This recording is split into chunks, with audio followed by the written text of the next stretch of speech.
মাঝে মাঝে ভাবি কিসের স্বামী, কিসের সন্তান, কিসের সংসার, সবকিছু আমার হলেও আমি কিন্তু তার সারা জীবন উৎসর্গ করে দিলেও কারো মন পাবে না, না স্বামীর মন পাবে না সন্তানদের মন পাবে অন্য কারো। অথচ এই নারী কিন্তু তার সারা জীবন শেষ করে দেয় তার স্বামী, সন্তান আর সংসারের জন্য। Hello everyone, welcome to my new another blog. কেমন আছেন সবাই? আশা করছি সবাই অনেক ভালো আছেন। আমি অনেক ভালো আছি। নতুন আরো একটি ব্লগে আপনাদের সবাইকে স্বাগত।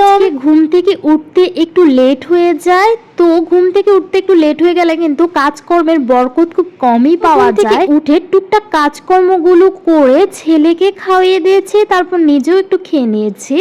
তারপর এই যে স্নান করে আসলাম, অনেক গরম পড়তেছিল, মনে হলো যে সকাল সকাল স্নান করলে একটু ফ্রেশ লাগবে, একটু ঠান্ডা লাগবে, ভালো লাগবে।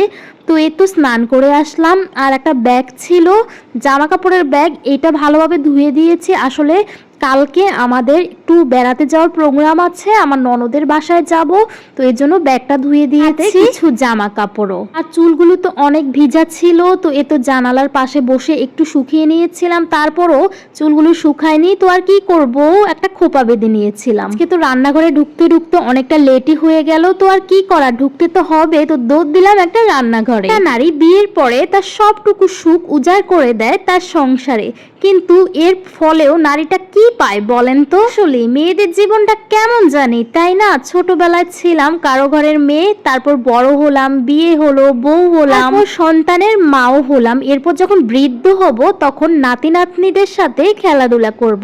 আসলে একটা নারীর জীবনে কতগুলো চরিত্র, তাই না?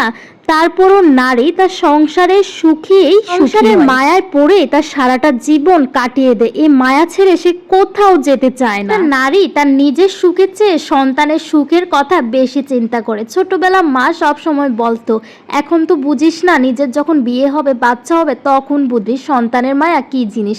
আসলে এখন বুঝি, সন্তানের দিকে তাকিয়ে সব কষ্টই যেন মুছে ফেলে। যাই হোক, রান্না বান্নাগুলো শেষ করলাম। আসলে প্রতিদিনের রুটিন, প্রতিদিনের ডিউটি। আর এরপর এই যে কালকে বললাম না বেড়াতে যাব, ননদের বাসায় যাব, তো ব্যাগটা গুছাচ্ছিলাম, কি কি জামা কাপড় নিব।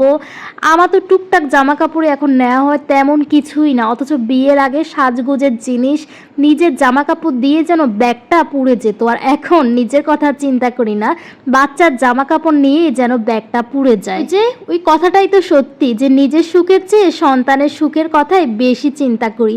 সন্তানের সুখী যেন আমার। এই কয়দিন আর বাসায় থাকা হবে না, ভিডিও করা হবে না, আপনাদের সাথে ব্লগ শেয়ার করা হবে না, তো অনেক অনেক মিস করব। তো আজকের ভিডিওটা কেমন লাগলো অবশ্যই জানাবেন। আর ভালো থাকবেন, সুস্থ থাকবেন সবাই, আর দেখা হবে কিছুদিন পর। তো আজকে এ পর্যন্তই, ভালো থাকবেন, বাই বাই।